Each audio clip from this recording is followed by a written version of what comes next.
Imagina que estás abriendo las primeras páginas del libro del Génesis y de pronto te topas con algo que muchos pasan por alto. Dos narrativas distintas sobre cómo fue creado el ser humano. Sí, dos versiones diferentes ubicadas una junto a la otra en el inicio de las Escrituras. Pero ¿cuál es el motivo detrás de esto? ¿Será que el Creador dio origen a dos tipos diferentes de humanidad?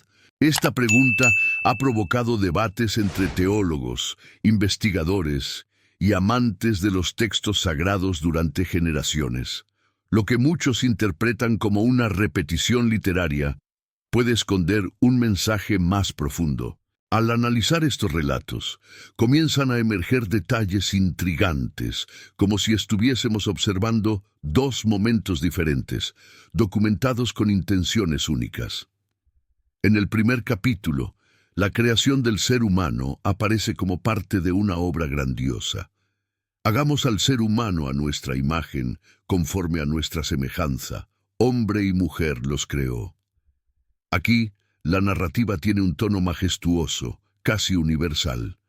Se habla de un ser colectivo, reflejo de lo divino. Sin embargo, en el capítulo siguiente todo cambia. La atmósfera se vuelve más íntima, casi como una historia contada al oído. Dios moldea al hombre con sus propias manos, utilizando el polvo de la tierra. Planta un jardín, forma a la mujer a partir de una costilla. Ya no se trata de una creación global, sino de una experiencia personal, llena de nombres, lugares y emociones. ¿Cómo reconciliar estas dos versiones? Podría ser que los escritores del Génesis nos estén dejando claves escondidas, pistas que conducen a una verdad más profunda. Existieron dos comienzos, dos formas de humanidad. En este viaje, vamos a explorar cada detalle de estas historias, como si desenterráramos antiguos manuscritos que revelan secretos milenarios. Una vez que pongas atención a estos relatos paralelos, ya no verás el Génesis de la misma manera. Al adentrarnos en el misterio de las dos creaciones, surge una pregunta que no podemos ignorar. ¿Por qué existen diferencias tan marcadas entre el capítulo 1 y el capítulo 2? ¿Estamos ante simples discrepancias literarias o hay capas ocultas de sentido esperando ser descubiertas? En el primer relato, la creación sigue una secuencia organizada. Hay un ritmo ordenado que se despliega a lo largo de 6 días, como si una sinfonía celestial estuviera siendo compuesta. Primero la luz, luego el cielo, las aguas, la tierra, los seres vivos, hasta llegar a la cúspide de todo, el ser humano creado hombre y mujer al mismo tiempo, como la culminación de una obra maestra. Pero en el segundo relato, el enfoque cambia completamente. Aunque sigue siendo poético, se vuelve mucho más personal. Dios no solo ordena, Él actúa con sus propias manos. Da forma al hombre desde el suelo, crea un jardín con cuidado y luego forma a la mujer no desde el vacío, sino desde una parte del propio hombre. Aquí, el hombre aparece solo, en un mundo aún sin terminar. Estas diferencias han llevado a estudiosos a preguntarse si estamos leyendo las palabras de dos autores diferentes. En la tradición hebrea antigua se habla de dos corrientes principales en la composición del Génesis. Una atribuida al llamado Elohista, que muestra a un Dios exaltado, y otra al Yahvista, que describe a un Dios cercano y presente. En el capítulo 1, Dios es majestuoso, distante, ordenando con autoridad. En el capítulo 2, se vuelve artesano, caminando entre los árboles, dialogando con su creación. Pero hay interpretaciones que van aún más lejos. Algunos expertos y pensadores espirituales proponen que no se trata solo de estilos distintos o versiones paralelas. Creen que se narran dos actos reales de creación. El primero, el surgimiento de un ser espiritual colectivo, reflejo del Creador, posiblemente sin distinción de género. El segundo, la formación de un ser humano físico, individual, con cuerpo y limitaciones. ¿Y si estas dos historias no se contradicen, sino que se complementan? ¿Y si juntas forman el retrato completo de lo que realmente somos? Un ser hecho de tierra, con emociones intensas, límites claros y la posibilidad constante de equivocarse. Esta perspectiva puede incomodar, pero ¿y si fuera cierta? ¿Y si Adán y Eva no fueran los primeros seres humanos, sino los primeros de una segunda humanidad? Esto implicaría la existencia de otro linaje anterior, una humanidad distinta que no surgió del Edén. Las preguntas comienzan a multiplicarse y el velo del misterio se levanta poco a poco. Porque la diferencia entre ambos relatos no se reduce solo al estilo narrativo. Puede estar señalando una separación profunda, tal vez intencional, tal vez reveladora. Y hay un detalle que pasa desapercibido para muchos, pero que cambia por completo el enfoque, el nombre con el que se menciona a Dios en cada historia. Un cambio sutil, pero con implicaciones gigantescas. ¿Te has dado cuenta de que en los dos relatos de la creación el nombre utilizado para referirse al Creador no es el mismo? Esto no es un dato menor. En el primer capítulo se usa el término Elohim, pero en el segundo el texto se refiere a YHWH Elohim, lo que normalmente se traduce como Señor Dios. ¿Por qué esta diferencia tan marcada? La palabra Elohim es plural en hebreo, un plural que encierra misterio, puede expresar grandeza, poder supremo, pero también genera una duda inevitable. ¿Por qué un término en plural para hablar de un único Dios? Este simple detalle abre puertas a interpretaciones profundas. En el capítulo 1 es Elohim quien crea con su voz, habla y las cosas existen. Es un Dios inmenso, abstracto, casi inalcanzable. No toca, no interviene directamente. Es un arquitecto cósmico. En cambio, en el capítulo 2 aparece YHWH Elohim. Aquí el Creador se muestra de una manera completamente distinta, se ensucia las manos, moldea, respira, siembra, camina por el jardín, habla cara a cara con su creación. Es un Dios cercano, íntimo, casi familiar. Entonces, ¿estamos ante un simple cambio de nombre o ante dos formas distintas de lo divino?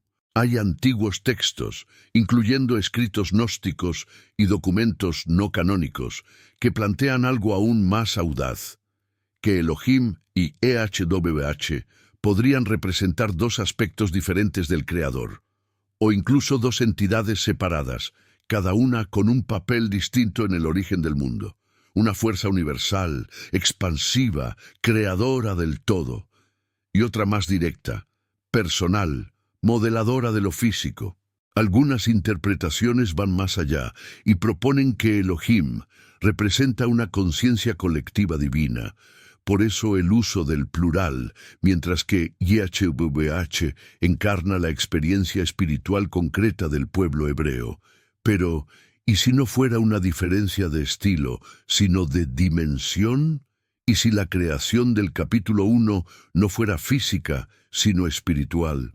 ¿Y si los seres humanos creados por Elohim no tuvieran cuerpo, y Adán, formado por YHWH, fuera el primer ser humano con carne y hueso? Este planteamiento explicaría no solo las diferencias en la narrativa, sino la naturaleza misma de los personajes. En ese caso, Adán no sería el primer ser humano en existencia, sino el primero con una forma material, terrenal, mientras que los humanos del capítulo 1 podrían pertenecer a otra realidad, quizás invisible a los ojos humanos, seres de esencia pura, espíritus primordiales. Esta teoría empieza a ganar fuerza cuando analizamos cuidadosamente cómo se describe al ser humano en cada relato. En el capítulo 1 se dice que fueron creados a imagen de Elohim, pero en el capítulo 2 esa idea de la imagen divina ya no aparece. Génesis 1:27 presenta una afirmación que, aunque parece simple en la superficie, puede tener implicaciones mucho más profundas. Una frase que, aunque parece sencilla, encierra una profundidad impresionante. Dios creó al ser humano a su imagen. A imagen de Dios lo creó. Varón y hembra los creó. Pero, ¿qué significa realmente esta declaración? La palabra utilizada para hombre en este pasaje es Adam, un término hebreo que no necesariamente designa un nombre propio, sino que puede referirse a la humanidad en su conjunto. Esto cambia todo el enfoque. No se trata únicamente de una persona llamada Adán, sino de una colectividad entera que fue creada a la vez, hombres y mujeres juntos, como una unidad plural, reflejo del Creador. Y algo aún más revelador. En esta narrativa no se menciona el Edén, ni tierra, ni costillas, ni serpiente. Los humanos del capítulo 1 no aparecen dentro de un jardín cerrado, ni ligados a un lugar específico. En cambio, reciben una bendición y una misión: multiplicarse, llenar la tierra y ejercer dominio sobre ella. Esta creación parece describir una humanidad expansiva, espiritual, sin fronteras físicas, extendida por todo el planeta. Este tipo de interpretación se encuentra con frecuencia en corrientes místicas como la Cábala, así como en algunos textos gnósticos, donde se afirma que los primeros seres humanos no eran de carne, sino hechos de luz. Otros investigadores plantean que esta pudo haber sido la primera humanidad, mucho más antigua que Adán y Eva, una civilización olvidada por la historia, o quizás aún presente, oculta entre nosotros. Y tal vez esto explique un misterio clásico de las Escrituras, cuando Caín, tras eliminar a su hermano Abel, exclama: «Cualquiera que me encuentre me matará».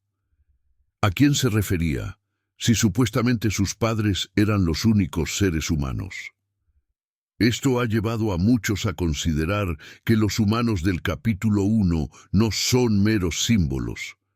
Podrían haber existido realmente, aunque fueran de una naturaleza distinta, no como Adán, ni como Eva, ni como nosotros. Además, el texto jamás dice que estos humanos fueran moldeados del polvo. No hay proceso físico, simplemente fueron creados, como si emergieran directamente de la palabra divina, del soplo eterno, de la energía creadora, sin forma material. Entonces, ¿por qué se da origen a una nueva humanidad después?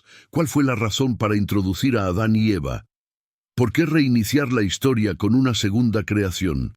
Estas preguntas nos llevan a una de las secciones más impactantes del Génesis, porque cuando llegamos al relato de Adán, ya no se nos habla de una multitud, sino de un individuo, un hombre aislado, creado por separado, introducido en un entorno limitado, un jardín cuidadosamente delimitado. A diferencia de la primera historia, donde la humanidad aparece como una unidad completa, ahora encontramos una narrativa mucho más personal. YHWH Elohim forma a este hombre no con palabras, sino con sus propias manos. Toma polvo del suelo, lo moldea y luego le insufla el aliento de vida. Pero hay un detalle que cambia todo. Este ser aparece solo. El texto menciona que no había nadie para trabajar la tierra, lo que sugiere una necesidad funcional. El Edén no representa todo el mundo, sino un espacio cerrado, reservado. Y Adán no es simplemente un hombre creado por Dios, es alguien elegido, separado, con una tarea específica. Es un cuidador, un guardián. Con el paso del tiempo, aparece en la historia la figura de la mujer, pero su llegada no ocurre de la misma forma que la del hombre en el capítulo 1. No es creada directamente por una orden divina, sino a partir de una parte del cuerpo de Adán, una costilla. Este detalle ya revela algo profundo. Aquí, Adán no solo es el primero, sino el punto de partida. Eva es formada a partir de él, como si esta segunda creación necesitara una base ya existente, un molde interno y no externo. La forma en que se narra esta escena es completamente diferente a la creación majestuosa y universal que vimos antes. Ahora hay nombres, vínculos, emociones. Adán se expresa, interactúa con los animales, siente la soledad. IHWH percibe esa tristeza y responde con una acción concreta. Todo es más cercano, más humano, pero también más complejo, y esto plantea una cuestión importante. ¿Por qué crear otra pareja humana si ya se había establecido una humanidad en el capítulo anterior? Después de todo, ya se nos había dicho que hombre y mujer fueron creados, bendecidos y enviados a poblar la tierra. Entonces, Adán y Eva serían parte de una segunda oleada, de una nueva humanidad distinta de la primera. Algunos investigadores sugieren que no fueron los primeros humanos de la historia, sino los primeros con quienes el Creador eligió establecer un vínculo particular. Otros van más allá y afirman que fueron los primeros seres físicos en una tierra ya habitada por descendientes de la creación espiritual anterior. Este pensamiento vuelve a llevarnos al misterio de Caín. Tras eliminar a su hermano, teme por su vida. Pero, ¿de quién? ¿Quién podría hacerle daño si supuestamente solo existía su familia? ¿Y de dónde proviene su esposa?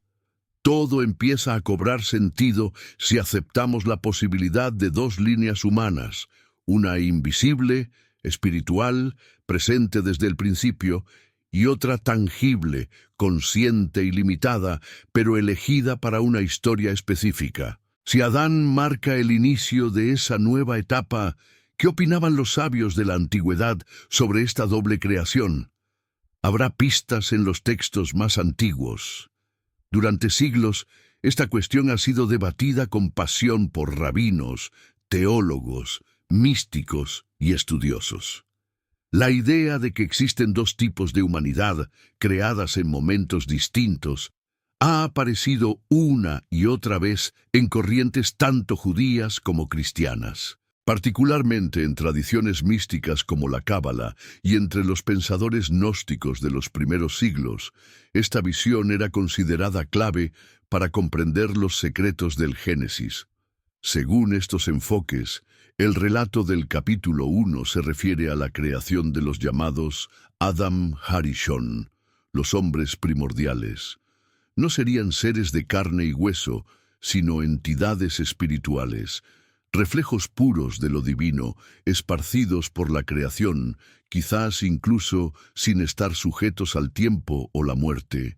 El capítulo 2, por su parte, introduciría algo completamente distinto, una humanidad hecha de materia. Adán sería el primero de esta nueva especie, y Eva su primera compañera.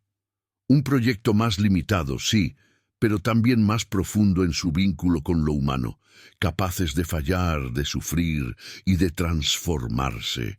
Este contraste se vuelve aún más evidente cuando analizamos el idioma original del texto. En el capítulo 1, el verbo utilizado para crear es bara, que implica una creación desde la nada, una acción totalmente divina. En el capítulo 2, el verbo cambia. Se usa yatzar, que significa moldear, formar con las manos, como lo haría un alfarero con el barro.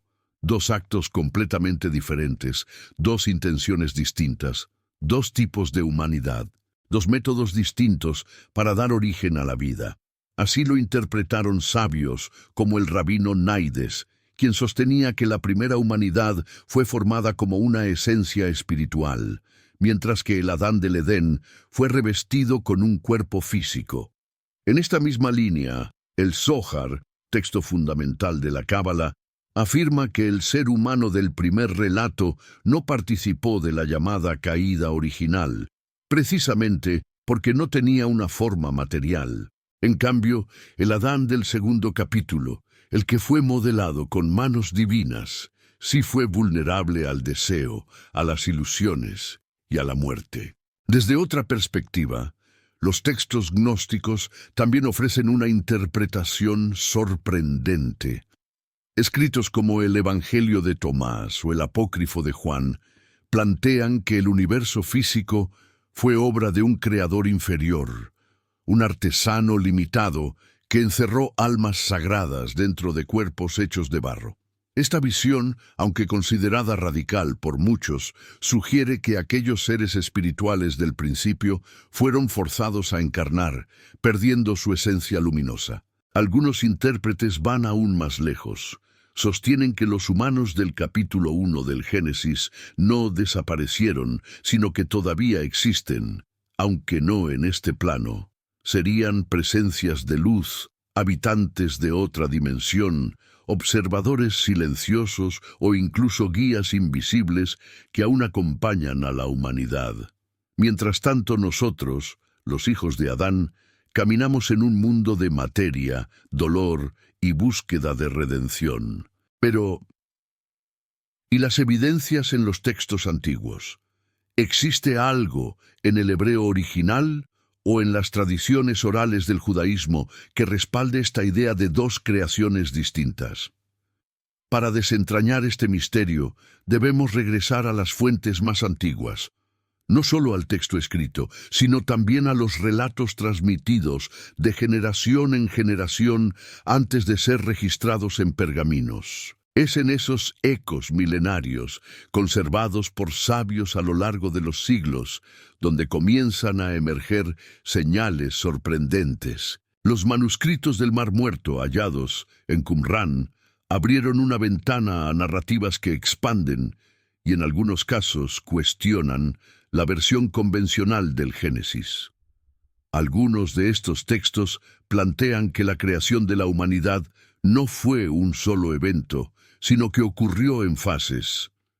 En especial, los documentos de Damasco y los himnos de acción de gracias aluden a una separación profunda. Hablan de los hijos de la luz y los hijos de las tinieblas. Aunque los nombres puedan sonar simbólicos, sugieren la existencia de dos naturalezas humanas claramente distintas. Y hay más. En el Midrash Rabbah, uno de los comentarios más antiguos sobre el Génesis, se propone una idea tan audaz como reveladora: que la mujer mencionada en el capítulo 1 no es Eva. Según esta antigua tradición, aquella figura sería Lilith, una mujer creada al mismo tiempo que el hombre en completa igualdad.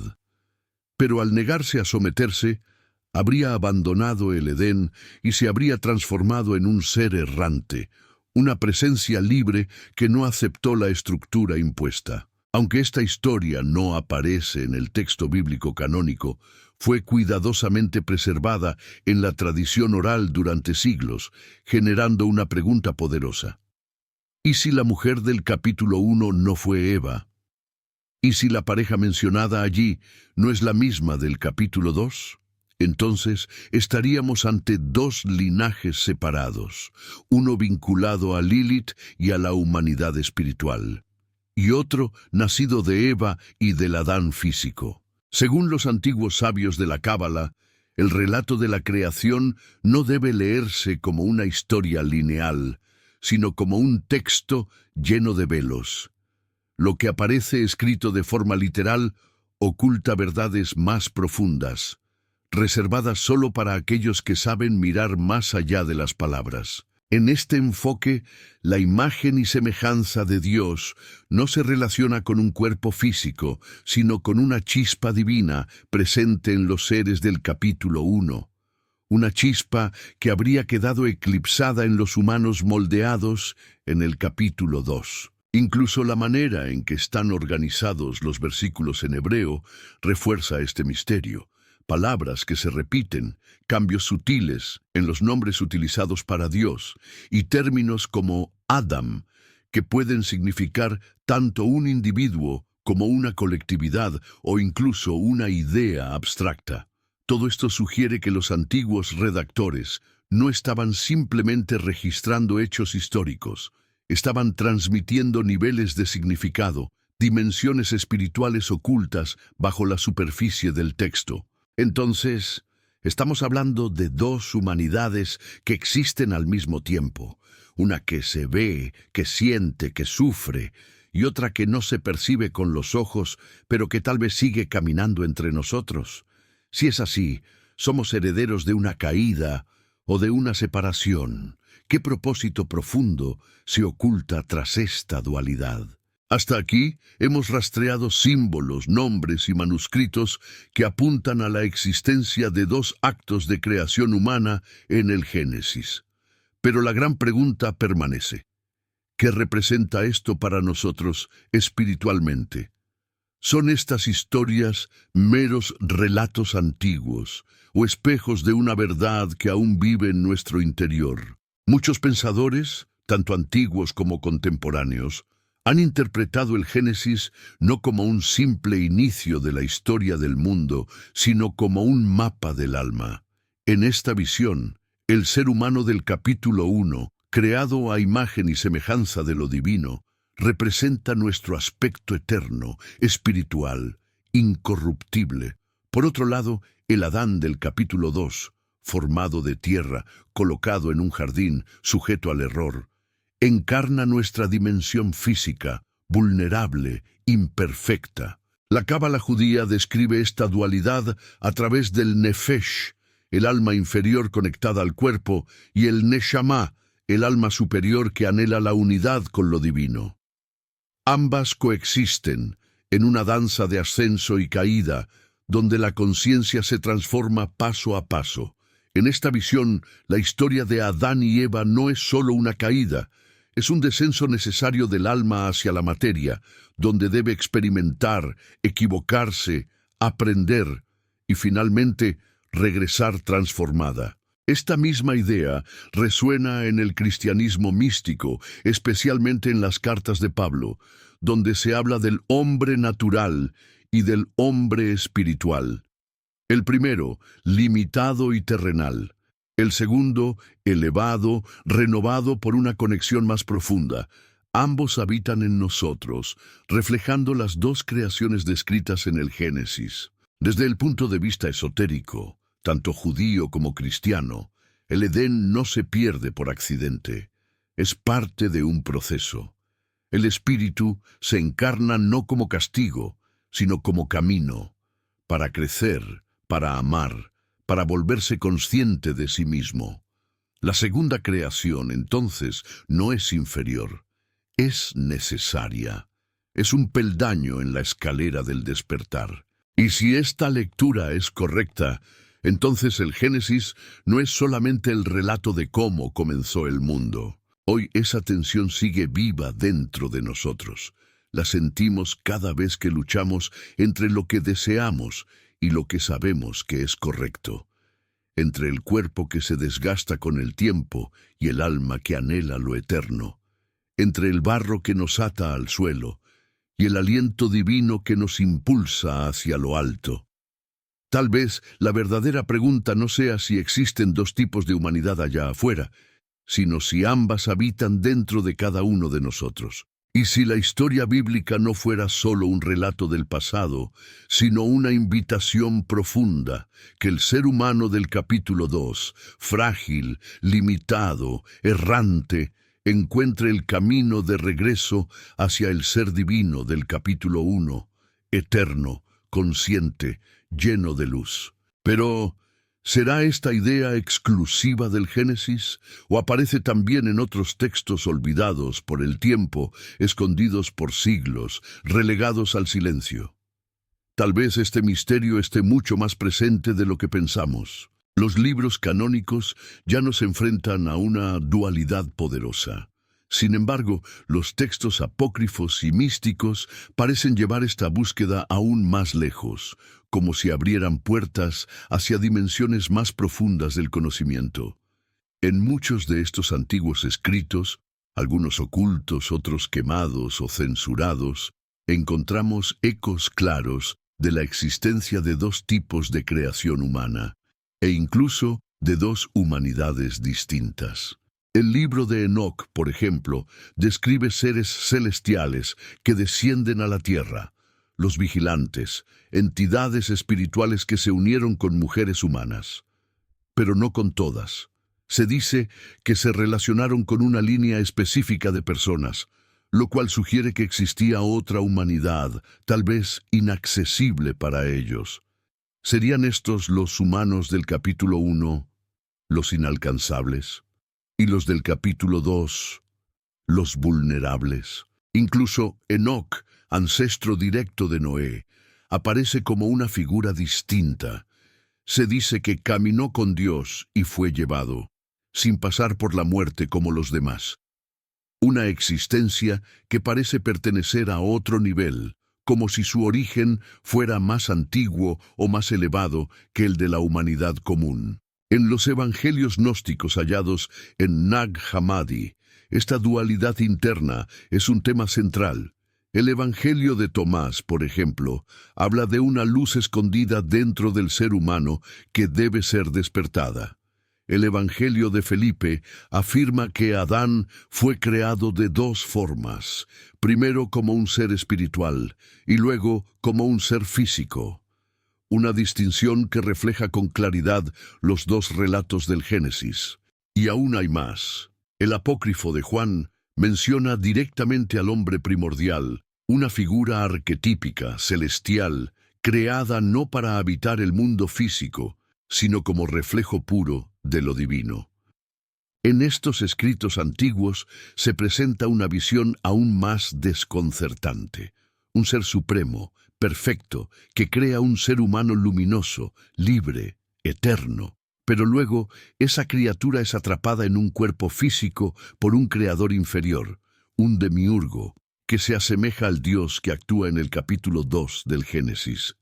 En esta interpretación, el mundo material no es un paraíso, sino una prisión. Y la humanidad original, aquella que emergió en la primera creación, vivía sin límites, radiante, sin estar sujeta a la muerte. La propia Cábala, especialmente en el Zohar, describe al Adam Kadmon, el hombre primordial. No es un ser de carne, sino una entidad de pura luz, creada antes de que existiera la materia, reflejo total de lo divino. Ese Adam Kadmon sería la verdadera imagen de Dios. En contraste, el Adán formado del polvo sería solo un eco borroso, un intento de materializar la divinidad dentro de los límites del cuerpo físico. Estas ideas, aunque controversiales, no solo desafían la lectura tradicional, abren portales a una comprensión mucho más amplia de quiénes somos. ¿Y si la llamada caída de Adán no fue un error, sino una etapa necesaria? Un descenso planeado para traer lo celestial al plano físico. ¿Y si la humanidad de Génesis 1 no desapareció, sino que continúa existiendo en otro plano, observando, esperando? Muchos de estos textos fueron excluidos de las escrituras oficiales por los concilios que definieron el canon. Pero eso nos lleva a otra pregunta. ¿Fueron rechazados porque eran falsos o porque decían verdades demasiado profundas? Y ahora llegamos al punto más provocador de todos.